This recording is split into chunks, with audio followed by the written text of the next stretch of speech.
Oke, selamat sore, selamat datang, selamat berjumpa kembali di program siaran GPD Situbondo. Cangkruan rohani, seruput kopi sambil berbagi. Nah, sore hari ini kita patut bergembira saudara karena saya nggak sendiri. Saya ditemani oleh seorang cowok yang ganteng dan dua orang ibu-ibu yang berwibawa. Dan tentunya mereka dipenuhi dengan pengalaman-pengalaman yang ya akan menguatkan kita, menambah informasi, menambah pengetahuan yang baru buat kita. Siapa mereka? Langsung kita kenalan dengan mereka satu-satu. Di samping saya ada siapa? Dimas. Dimas kita jauh-jauh datangkan dari Jakarta untuk Tangerang, sorry. Ya, info kru salah. Jadi dari Tangerang kita mau ngobrol-ngobrol sama-sama dengan Dimas. Lalu yang kedua, di sampingnya ada seorang ibu rumah tangga. Oh ya, Ibu Putri. Ibu Putri ya. Ibu Putri. Ya, terima kasih. Puji Tuhan. Tidak apa-apa, ibu rumah tangga tapi semangatnya masih semangat muda. Ya, sebelahnya lagi tidak kalah punya semangat yang muda. Bergelora, berapi-api. Bukan cuma berapi-api, berasap-asap. Ya, ini tua-tua sidang kita. Ya sudah kenal ya pasti, tidak usah nyebutkan namanya. Ibu Wenda Malino. Selamat sore Ibu. Iya. Sore. Ya, dan senang kita ada di sini. Kita ada di program Cangkruan Rohani, seruput kopi sambil berbagi. Asik. Nah, selama beberapa menit ke depan kita akan ngobrolin banyak seputar masih tentang saat teduh. Kalau 2 minggu lalu kita masih bicara tentang saat teduh yang nggak akan bikin bete. Nah, hari ini kita beranjak membahas tentang hambatan-hambatan yang kita temukan saat teduh, yang bisa membuat kita tidak bisa nyaman saat teduh, atau mungkin hambatan yang membuat kita tidak mau untuk saat teduh. Nah, tapi kita akan bahas itu nanti. Nah, kita mau bahas dulu nih pengalaman saat teduh masing-masing. Punya waktu saat teduh kapan sih? Kalau aku biasanya pagi malam. Pagi sebelum beston pagi sama malam. Kalau kalian kapan saat teduh? Aku dulu ya Kak. Boleh. Jadi karena aku juga anak asrama. Anak Jadi asrama. kayak 24 jam itu rame. Dan kalau misalkan saat teduhnya sih lebih sering memang malam. Malam banget sebenarnya sih, soalnya jam 12 malam itu masih rame. Jadi makanya bener-bener nunggu sepi banget sampai kamar itu bener-bener dimatiin lampunya baru aku bisa saat teduh. Kalau misalkan memang rame masih gak bisa kan Kak, apalagi di kamar gitu kan. Tapi kadang-kadang kalau misalkan hari Sabtu itu biasanya pagi juga sih aku ngambil, pagi jam 5 kan, jam 7 itu sih. Kebanyakan malam ya? Kebanyakan malam. Mahasiswa kan hidupnya malam ya? Ya bener.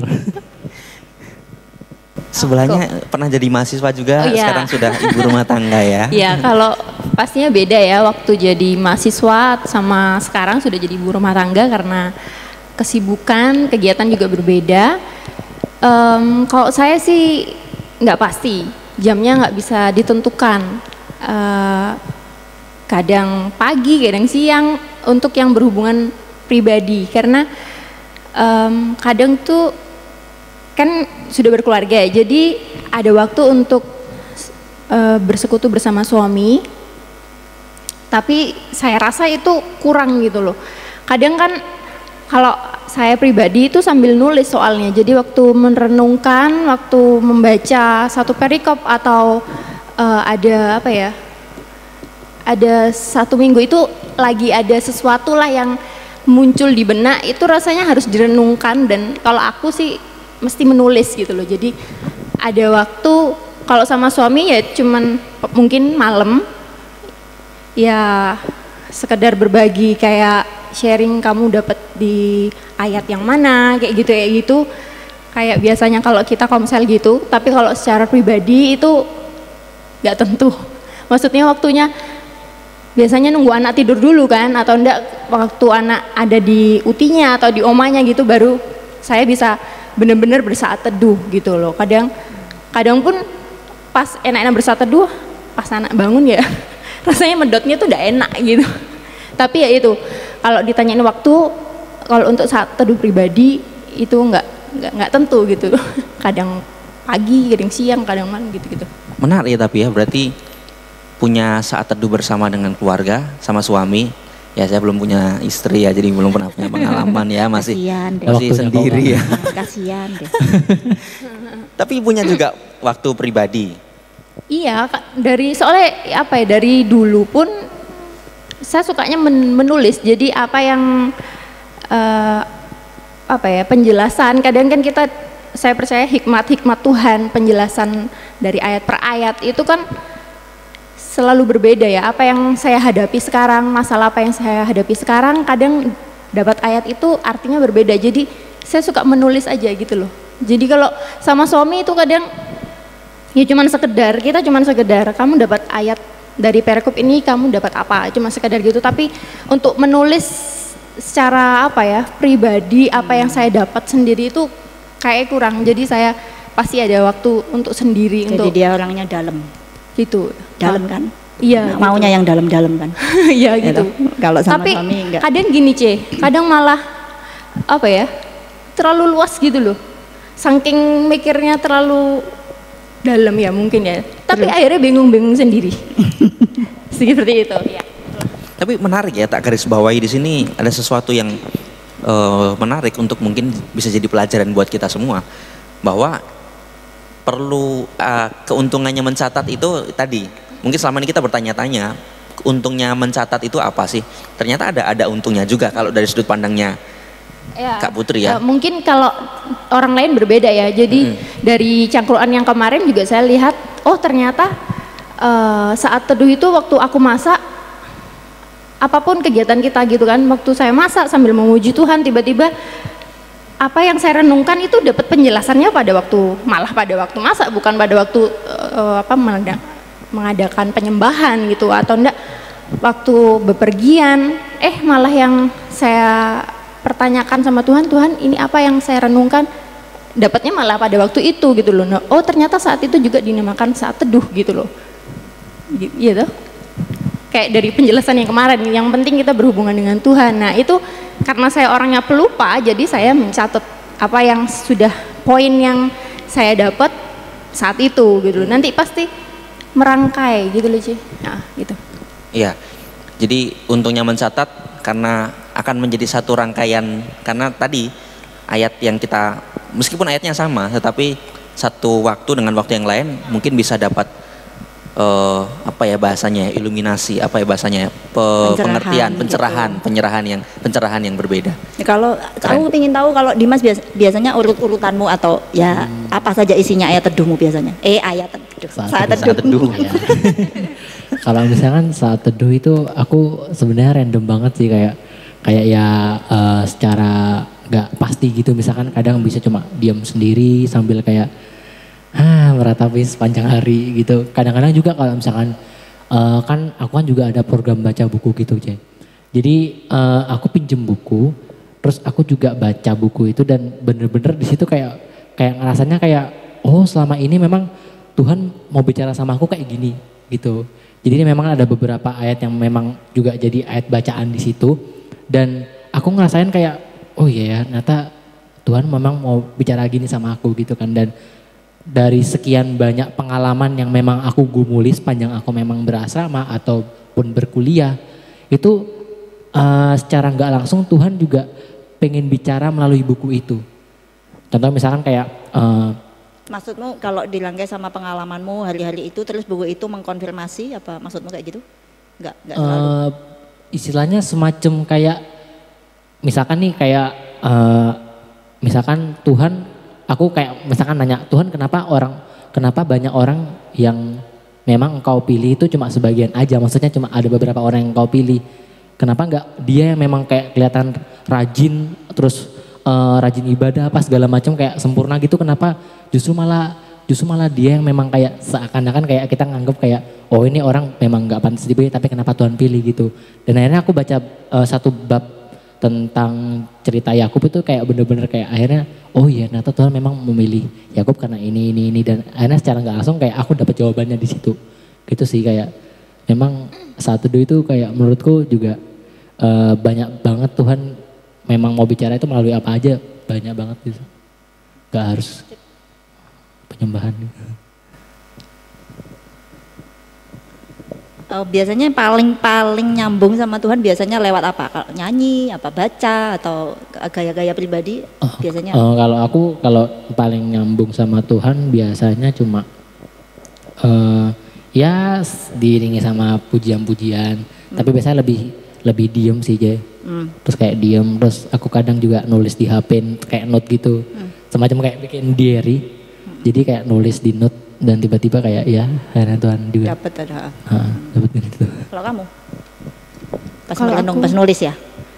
Iya, atau enggak pas kadang, enggak kadang, sering kali itu gini, kadang pas makan sama suami gitu ya, sambil ngobrol sepanjang hari ini kamu ngapain, ada apa yang mau dibagi gitu kan. Terus misalkan dia menjelaskan satu masalah gitu. Itu aku tuh kayak ngomong tapi kayaknya aku juga mendapat penjelasan dari omonganku sendiri gitu loh. Jadi habis kayak ngomong iya itu berarti berarti kamu itu gini. Terus aku kok keren banget ya penjelasanku. Bukannya saya menyombongkan diri tapi akhirnya saya telah lagi itu tadi bukan aku loh. Maksudnya itu baru loh aku gitu. Sering kali gitu sih. Sama. Aku juga sering gitu. Jadi waktu ngomong jadi maksudnya karena mungkin kita orang yang tipenya juga memproses sesuatu lewat ngomong. Jadi merenung dapat. Tapi pas ngomong itu juga dapat, aku juga sering pas ngomong loh, aku baru aja dapat itu dan langsung tak omong nong gitu loh. Jadi ya setelah kita berbicara, kayaknya aku malah dikuatkan lagi dengan dapat penjelasan balik dari itu dan aku bilang sorry, bukannya aku kayak menggurui atau kayak sok tahu soal kitabiah, tapi aku juga baru dapat loh dari yang aku omongin barusan gitu. Tapi kalau gimana saat yang nyambung sama Tuhan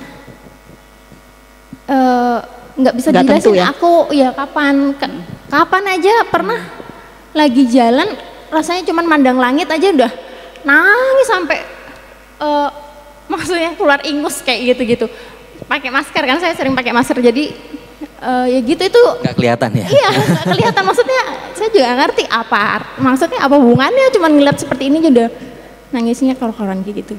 Jadi ya gimana nyambung sama Tuhan bersaat teduh ya gimana hati kalau aku bilang gitu. Ya, aku juga sepanjang hari sih bisa nyambung dengan Tuhan ya. Maksudnya dalam segala keadaan itu Tuhan berkenan untuk ditemui. Cuma memang waktu kalau untuk kemudian mendapatkan sesuatu ya saat baca Alkitab, buka Alkitab yang ada pembacaan rutin, terus kemudian itu kayak pertamanya ngerasanya nggak, maksudnya apa ya? Tapi kemudian itu sesuatu yang kayak hidup ketika memang betul-betul ada satu pengalaman dalam sepanjang hari itu. Kemudian kayak diingatkan tuh loh, tadi pagi kamu baca ini, nah ini maksudnya. Jadi sepanjang hari itu jadi rangkaian kisah yang indah dari apa yang setiap pagi dibaca. Kemudian ternyata itu nyambung dengan sepanjang hari yang di alam. Tapi aku mau berbagi tips. Kemarin aku sempat dengar dari salah seseorang bilang kayak gini, bahwa kalau kita baca Alkitab, mengapa kita perlu baca Alkitab itu bukan hanya bagian per bagian, tetapi kita harus baca keseluruhan Alkitab. Meskipun entah mungkin kita dimulai dari perjanjian baru, perjanjian lama, tetapi kita harus baca keseluruhan Alkitab. Karena Tuhan tidak mau hanya menyampaikan pesan kepada kita itu juga kecil demi kecil, tapi sebenarnya Tuhan mau menyampaikan pesan kepada kita itu keseluruhan Alkitab. Alkitab itu bilang apa? Karena kalau kita bicara tentang keselamatan, bukan hanya saat ada di perjanjian baru, di perjanjian lama pun sudah ada gambaran-gambaran tentang keselamatan itu. Jadi kalau kita membaca, mengerti, bukan hafal tokohnya, tahun-tahunnya, itu enggak, cuma dari setiap peristiwa yang kita baca, atau mungkin bukan peristiwa, kayak kita baca imamat, kita baca bilangan. Tetapi kalau satu Alkitab itu kita betul-betul sudah baca dan kita nikmati, itu kayak apa ya, jadi satu hidangan yang memang betul-betul ya kita makan semuanya, ngerasa pentingnya mungkin kayak di MasterChef ya. Ternyata baru kalau waktu nonton MasterChef baru tahu bahwa apa ya, garnish apa ya, hiasan-hiasan itu loh, sayuran itu enggak boleh sembarangan. Ternyata sayuran-sayuran yang jadi hiasan itu harus nyambung dengan makanan itu. Jadi keinget, iya Alkitab tuh kayak gitu. Mungkin Imam Ahmad bilangan itu kita ngerasa bahwa ini kayak tambahan muncul, tapi itu sebenarnya nyambung dengan makanan-makanan yang bagi kita makanan pokok. Bahkan itu sendiri bagian dari hidangan itu yang kita bisa makan. Tapi gini, kalau tadi kan kita ngomong tentang hambatan ya, nggak tahu kalau orang lain. Kalau saya pribadi tuh masih suka terbeban sama, apalagi kalau dengar teman-teman yang bisa benar-benar punya waktu setiap pagi atau setiap sore, benar-benar konsisten gitu, rasanya membuat ciut hati. Minder gitu ya? Iya, waktu maksudnya. keren ya gitu mas. Aduh Tuhan, waktu yang Cece jelasin tentang apa Legalistis. Iya, legalistis itu membuat keren ya, maksudnya kayaknya aku kurang layak. Gitu-gitu lah maksudnya. Bisa enggak ya kayak gini, maksudnya apakah aku ini diterima atau gimana gitu loh Ce. Ada sih perasaan seperti itu. Dan waktu itu juga aku baru mendapat penjelasan, oh ternyata yang kalau aku rasa pas masak, pas bersih-bersih itu ternyata juga bisa dibilang waktu pribadiku dengan Tuhan gitu loh. Itu kan hal sepele, mungkin enggak tahu apakah orang-orang yang lain sudah ngerti kalau itu hal kecil, tapi ternyata itulah yang Tuhan pengen gitu loh, hubungan yang enggak harus di gereja angkat tangan, tutup mata segala macam gitu loh, yang santai, yang benar-benar yang lebih natural. gitu natural. Gitu. Dimas tadi mau ngomong apa? Sebenarnya aku juga kayak masih bingung aja gitu Cek, kan sebenarnya aku di sana itu banyak banget program kayak seperti devosi yang memang bener-bener kayak persekutuan bersama gitu. Tapi kayak satu waktu aku bener-bener kayak ngerasa haus dan kayak ya cuma sekedar rutinitas gitu sih Cek. Maksudnya devosinya bersama-sama atau bersama-sama. ya. Kayak rasanya meskipun itu kayak setiap hari disuguhin sama firman Tuhan, di kelas juga ada istilahnya biblical perspektifnya, tapi kayak ngerasa kayak bosen dan kayak haus gitu. Gak tahu kenapa kayak pengen banget kayak Tuhan ini kok aku haus banget ya Tuhan ini kenapa ya gitu. Kayak rasanya kayak banyak banget kegiatan yang memang kayak berbau spiritual tapi ternyata aku juga nggak dapat gitu sih. Kayak ya udah gitu. Kenapa aja? Ini jadi yang ini hambatan kalau itu sebenarnya juga nggak tahu sih, ini mungkin hambatan juga, cuman mau bertanya enggak tahu tadi kamu bilang kebingungan ini iya, benar apa salah gitu. Iya. Saya gini, maksudnya sekali lagi saya lebih seneng hubungan kita dengan Tuhan itu diumpamakan seperti, bukan diumpamakan, maksudnya dipandang sesuatu yang natural aja gitu loh. Nah, Tuhan itu mengumpamakan diri sudah sangat natural, cuma kita aja yang enggak nangkep-nangkep. Dia mengumpamakan diri seperti suami istri gitu kan. Nah, suami istri itu sama sekali enggak ada rumus lah. Kamu pasangan suami istri apa, dia ya wes yang berlaku enak buat kalian berdua itu aja gitu loh. Dan itu pun saling cari gitu kan, saling cari dan enggak menurut sekarang kamu jadi istriku peraturannya begini-begini, enggak kayak gitu juga gitu loh. Dan terus tentang suami istri yang aku mau singgung karena aku juga dapat ini waktu training, dibilang begini, dulu pengajar saya, salah satu pengajar saya di training di Bali itu mengira, waktu dia dulu maksudnya sudah kenal Tuhan, cinta Tuhan, terus getol dan aktif dan giat sekali melakukan yang namanya pekerjaan Tuhan, khotbah sini khotbah situ, pimpin ini rapat itu di YWM segala sebagainya, tapi dan dia mengira itu cukup gitu loh. Kan aku enggak perlu saat teduh pribadi karena aku waktu mau khotbah aku belajar, waktu bersama-sama penyembahan aku menyembah Tuhan dan aku juga maksudnya juga dapat sesuatu, maksudnya terus merasakan hadirat Tuhan gitu. Tapi lama-lama dia merasa kering, bener. Dia merasa kering dan dia mulai tanya Tuhan, kenapa saya begini, kenapa saya gini. Lalu di situ dia rasa dapat pengajar, Tuhan ajari bahwa kamu bayangin suami istri ngumpulnya cuma kalau dengan orang banyak gitu loh. Jadi Tuhan itu maunya intim itu berarti cuma aku dan kamu gitu loh. Walaupun kalau sama-sama orang banyak ya tetap di situ ada Tuhan, tetap hubungannya memang tetap ada sambungan pribadi walaupun juga bersama-sama. Tapi bayangin kalau suami istri terus-menerus gitu dan tidak pernah berdua, itu hubungan juga tidak bisa jalan dan memang akan kering. Jadi itu nangkep sekali sama saya. Jadi maksudnya itu tidak jaminan bahwa kalau kita itu memang juru khotbah, pengkhotbah atau apa di gereja, terus waktu kita siapkan khotbah itu sudah sama dengan hubungan pribadi kita yang intim dan kehausan itu sama Tuhan, tidak sama. Ternyata tidak sama gitu loh, tidak sama. Jadi memang tetap inti, justru inti dari semua, kalau kita yang namanya memberkati orang apa itu intinya dari situ. Seperti kalau suami istri masuk kamar lalu dia hamil dan melahirkan sesuatunya, apa yang kita bisa berikan kepada orang itu sebenarnya lahir dari hubungan kita dengan Tuhan di tempat tersembunyi. Itu ya, itu yang bisa tak bagikan sih. Jadi mandangnya itu lebih seperti ya, kalau saya berhubungan dengan apa, maksudnya membangun komunikasi, membangun hubungan yang lebih intim dengan tunangan saya atau apa ya, seperti itu. Terus mandangnya seperti itu, jangan agamawi istilahnya, jangan pandang dari sisi organisasional gereja dan liturginya harus seperti ini, ndak nyambung gitu loh. Ya, menyambung dengan itu, mimbar dan gedung-gedung gereja atau bahkan pertemuan-pertemuan peribadatan itu tidak bisa menjadi ukuran keintiman seseorang dengan Tuhan. Kalau dengan ilustrasi tadi ya, bisa aja waktu kumpul sama-sama kita akur, kelihatannya akur, berdua, mesra kelihatannya. Tapi di rumah cakar-cakaran itu kan situasi yang seringkali terjadi. Padahal itu maksudnya di situasi yang kumpul-kumpul rame-rame akur-akur aja, so sweet gitu. Tapi sampai di rumah so sweetnya hilang.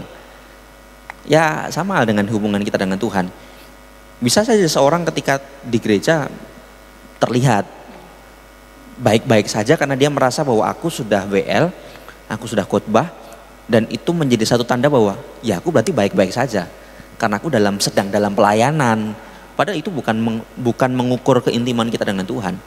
Tapi ya bagaimana tadi yang Cece bilang, kita juga perlu menyediakan waktu berdua dengan Tuhan di rumah sehingga melahirkan sesuatu.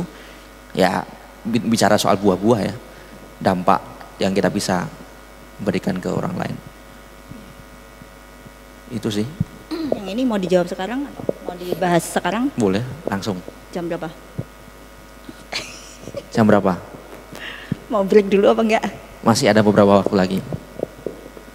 Apa tadi? Enggak, maksudnya yang merasa ya, minder aku merasa dengan minder dengan orang-orang yang ya salut, ya aku juga pengen seperti itu. Gitulah.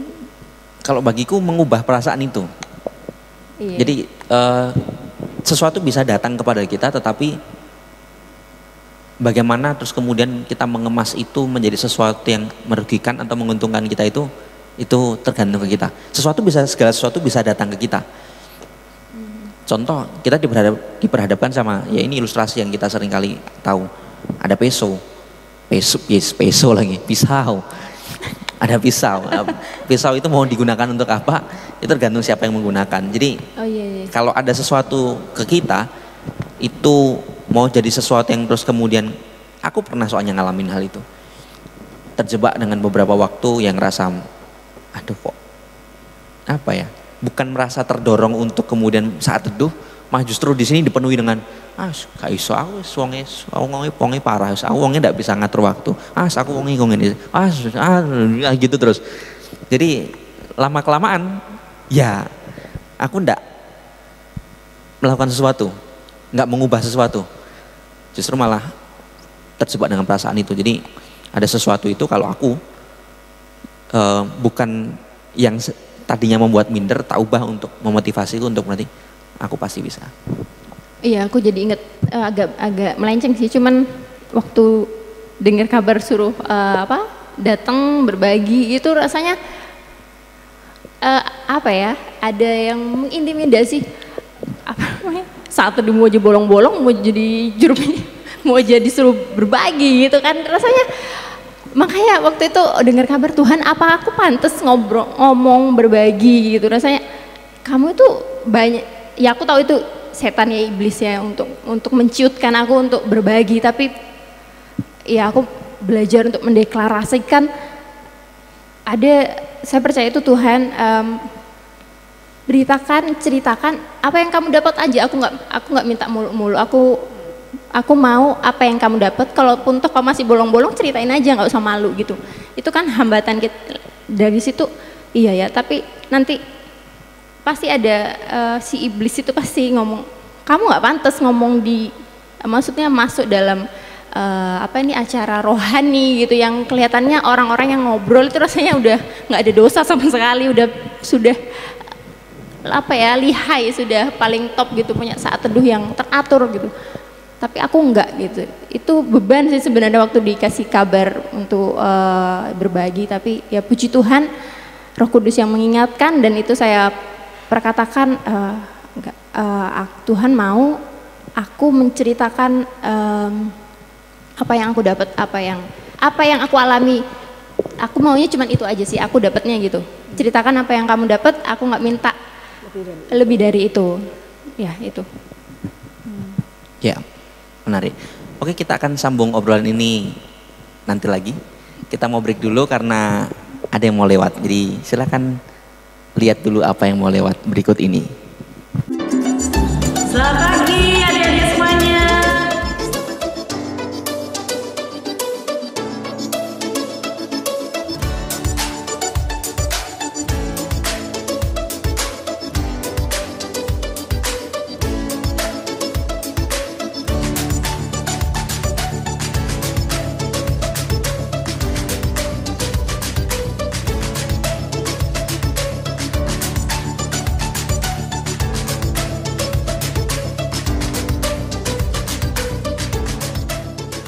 Selamat datang kembali di Cangkruan Rohani, Serbut Kopi sambil Berbagi.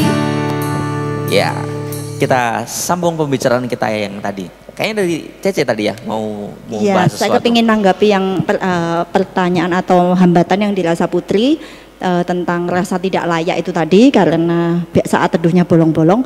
Nah, balik ke gambaran natural bahwa hubungan kita dengan Tuhan itu harusnya lebih dipandang seperti suami istri.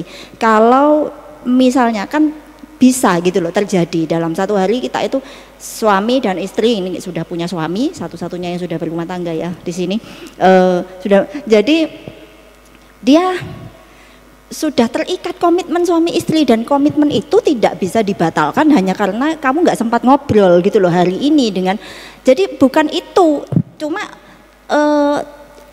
itu suatu kebutuhan untuk terus mengembangkan hubungan dan harus lebih kenal, lebih intim, karena Tuhan bilang ya dua menjadi satu. Nah, kita sama Tuhan seperti itu. Jadi bukan soal layak tidak layak, karena komitmen Tuhan kepada kita itu jauh lebih teguh, dan dia mengikatkan diri sama kita itu lebih kuat dari suami manapun gitu ya, karena itu perintah sumbernya dari dia.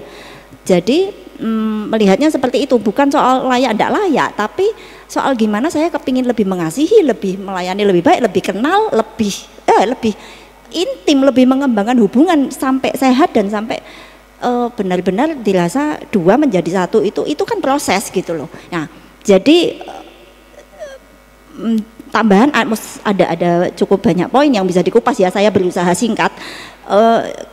Membandingkan diri dengan orang tidak selalu jelek, tapi jelek atau tidak itu kalau saya lihat buahnya gitu. Jadi pertama saya juga seperti Oni, kalau saya membandingkan dengan orang itu kok bisa gitu ya, terus saya menjadi kepingin seperti dia, saya usahakan, kalau ndak bisa saya terus ya down, terus saya merasa jelek, saya merasa ndak layak begitu tadi, terus ndak disayang Tuhan atau apa gitu, terus saya tambah males. Nah, kalau sudah tambah males berarti saya lihat buah dari proses berpikir yang seperti itu apa dalam hidup saya, tidak membawa kebaikan gitu loh. Jadi karena itu ya saya tidak mau, ya sudah, kesimpulannya wes saya tak jadi diri sendiri walaupun masih jauh dari sempurna atau apa, tapi saya berusaha sebaik yang saya bisa. Itu aja yang Tuhan minta gitu kan, yang Tuhan minta pokoknya tidak usah jadi orang lain, kamu tidak perlu gitu, kamu dengan caramu sendiri, keunikanmu sendiri, tapi usahakan yang terbaik dari itu.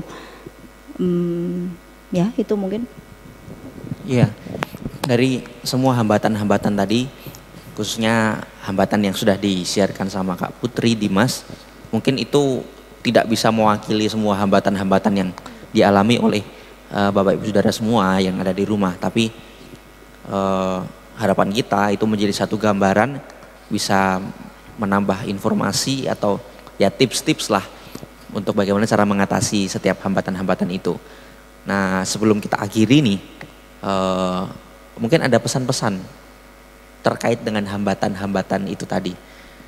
Mungkin semua siapa dulu nih? Dimas. Jadi kan hambatanku lebih kepada lingkungan nih dan juga waktu selama berasrama. Jadi di asrama itu aku punya jam malam sekitar jam 10, kemudian jam 11 lampu kamar harus memang mati, semua harus tidur.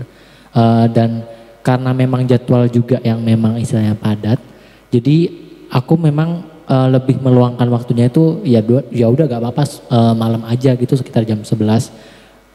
Entah bagaimana caranya biar aku juga bisa punya hubungan pribadi dengan Tuhan, entah meskipun itu malam, tapi yang pasti pokok kalau misalkan memang suasana memang sepi di situ memang aku rasa bener-bener kayak di situ memang peluangku yang bagus memang untuk berhubungan pribadi dengan Tuhan dan itu efektif gitu. Jadi memang cari waktu yang sepi sih kalau aku selama bersama juga mungkin juga bisa pagi. Dan kalau misalnya pagi Sabtu kan biasanya kan pada rebahan semua nih. Biasanya kok rebahan itu lebih kayak ya udahlah ini Sabtu kan weekend ya tidur gitu kan. Tapi kalau aku memang sekitar jam 5 sampai jam 7 ya udah aku memanfaatkan buat baca buku gitu aja sih. Dan memang lebih mendalami bagaimana aku juga mendalami Alkitab segala macam gitu. Berarti ada sesuatu waktu yang dikorbankan untuk sesuatu yang lebih prioritas ya. Kalau tak tangkap dari apa yang disampaikan tadi. Iya. Oke. Thank you Dimas. Dari Ibu Putri. Kalau dari aku hambatanku ya tadi itu cuman baru jalan keluarnya ya baru maksudnya oke juga kayaknya ya cara berpikirku kayaknya iya benar memandang hubunganku dengan Tuhan itu sama seperti yang Cece tadi jelaskan seperti komitmen suami istri, jadi bukan perkara layak atau tidak layak.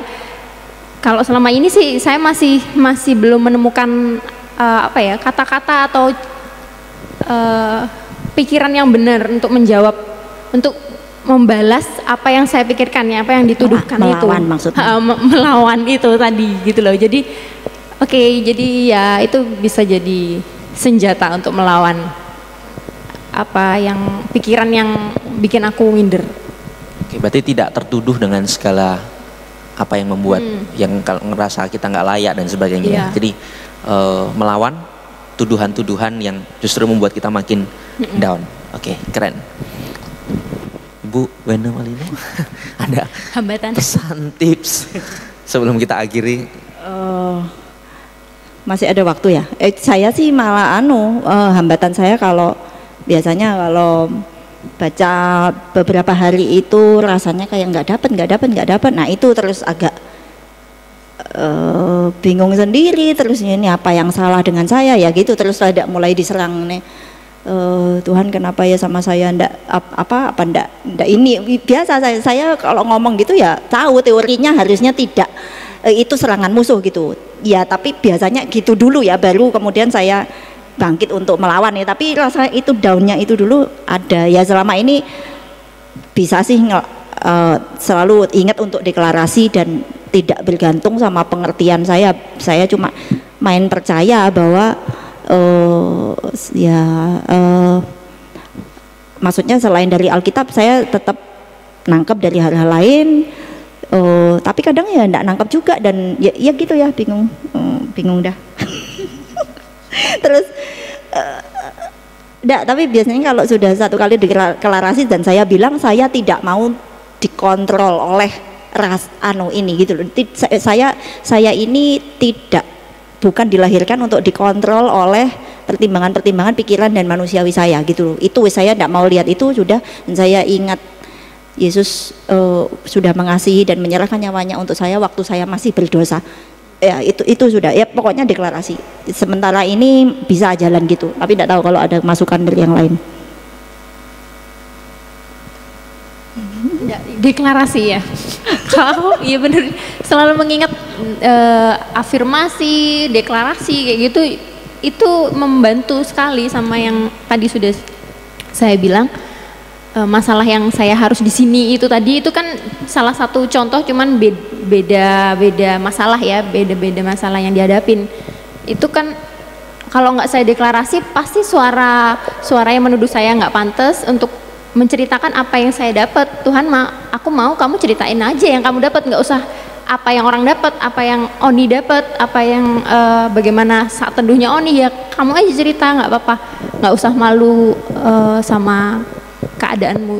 Yang Tuhan mau ya kamu ceritain kamu aja gitu. Jadi ya saya deklarasikan itu terus menerus dan bikin oke Tuhan, aku mau ada di bagianku meskipun cuman sedikit, tapi lebih baik sedikit kan, tapi tepat ada di bagiannya gitu. Supaya supaya kata-kata kebenaran itu lebih banter suaranya daripada yang menuduh. Ya, itu sih. Yap. Kalau dari saya sendiri, saya terberkati dari kehidupan Daniel. Daniel pasal 6 ayat 11.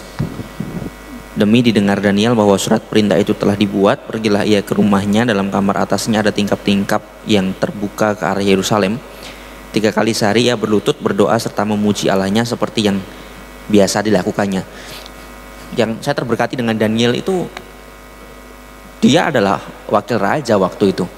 Orang-orang di pemerintahan sibuknya kayak apa, dan dia bisa ngatur 3 kali sehari. Nah ini membuat saya termotivasi ya, maksudnya dia bisa ngatur sehari 3 kali. Terus yang terberkati dalam hidup saya itu gini, semua hambatan yang saya alami itu nggak kayak yang dialami Daniel loh. Paling saya cuma dilema antara mau maksudnya saat teduhnya gimana ya, kapan, di mana, ya hanya seputaran itu. Tapi Daniel ada di satu titik dilematisnya itu ngeri bagi saya, bahwa nek kamu doa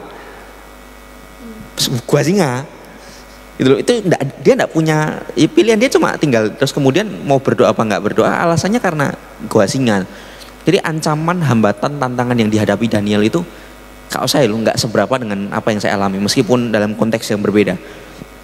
Tapi hebatnya kan ayat itu bilang gini, demi didengar Daniel. Jadi waktu Daniel dengar itu, Daniel masuk kamarnya, dia berdoa 3 kali seperti yang biasa dilakukannya. Artinya dia ternyata sudah punya pola doa itu yang setiap hari dia sudah lakukan.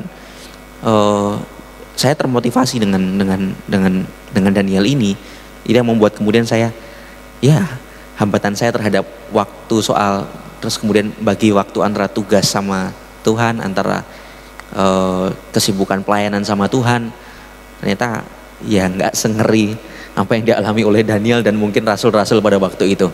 Tapi Daniel ambil keputusan untuk masuk kamarnya untuk berdoa. Oke.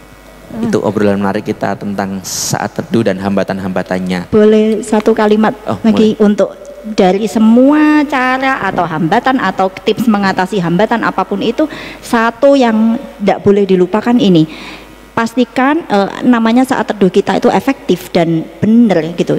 Benar atau tidak benar bukan dinilai dari caranya, jamnya berapa, tapi kalau itu memang betul menghasilkan perubahan dan pertumbuhan dari hari ke hari, minggu ke minggu, nah itu sudah benar entah apapun caranya. Jadi jangan lupakan bahwa hasilnya, buahnya itu loh yang dicari gitu loh. Jangan cuma lakukan, ternyata hidup kita sama saja gitu, tidak ada perubahan. Itu berarti tanya Tuhan apa yang harus diubah dalam cara kita melakukan saat teduh, maksudnya sikap hati, mungkin lebih banyak ke sikap hati yang cuma lakukan karena ritual Kristen atau seperti itu. Nah itu yang pertanyaan yang sangat penting yang harus jadi tolok ukur tentang apakah saat teduh kita itu benar apa enggak gitu. Kalau itu memang betul-betul kita rasa menghasilkan perubahan, itu berarti oke, itu sudah berfungsi gitu maksudnya. Ya. Oke, berarti setiap hari kita perlu punya waktu khusus dengan Tuhan ya, untuk kita berdua intim dengan Tuhan. Setuju berarti ya? Tapi kemudian bagaimana caranya, bagaimana waktunya, bagaimana metodenya, kapan, di mana, itu masing-masing kembali. Dan indikatornya bukan seberapa banyak, seberapa lama, juga tadi bukan mimbar dan gedung gereja yang jadi indikator, tapi buah yang dihasilkan dari keintiman dengan Tuhan. Sama seperti carang yang melekat pada pokok anggur. Jadi yang dilihat dari keintiman antara carang dengan pokok anggur, mereka betul-betul melekatkan adalah buah yang mereka hasilkan. Oke, terima kasih buat pembicaraan yang keren sore hari ini. Tapi sebelum kita tutup, ada satu pertanyaan dari salah seorang jemaat. Dia bertanya, namanya disamarkan, dia bertanya puji-pujian yang sebenarnya yang seharusnya itu seperti apa, karena ada beda pemahaman antara satu dengan yang lainnya. Ada yang mau menjawab? Saya kasih kesempatan mungkin satu orang aja menjawab pertanyaan ini, atau ya nanti kalau ada yang mau jawab tapi sedikit-sedikit ya. Gitu aja. Iya. Ada yang mau jawab? Putri, Dimas? Puji-pujian dijelaskan? Maksudnya waktu memuji? Iya. Waktu memuji. Kalau dari pertanyaannya ya puji-pujian Tuhan. Ya, cara yang benar. Cara gaya dan sebagainya. Cara yang benar sesuai hati. Ya enggak bisa dijelas gimana ya, memuji Tuhan tidak sesuai hati ya Cie, gimana sih? Nggak harus angkat tangan, kalau nggak enak angkat tangan masa dipaksakan angkat tangan kan? Kembali lagi seperti saat teduh tadi, kembali ke masing-masing pribadi. Jadi ini saya nggak mengerti, maksudnya puji-pujian penyembahan yang dilakukan secara pribadi atau ketika di gereja, terus yang tadi penanyanya saya harus bersikap seperti apa kalau itu dianggap sebagai jemaat yang memuji Tuhan dengan sungguh-sungguh. Kalau itu kan ekspresi ya, kalau saya rasa itu ekspresi. Ada orang yang ekspresif gampang menari, ada orang yang ada puji-pujian gampang menari atau mengangkat tangan, ada yang tidak. Itu kok tidak bisa dijelaskan, kalau saya bingung ya menjelaskannya bagaimana. Ya. Yeah.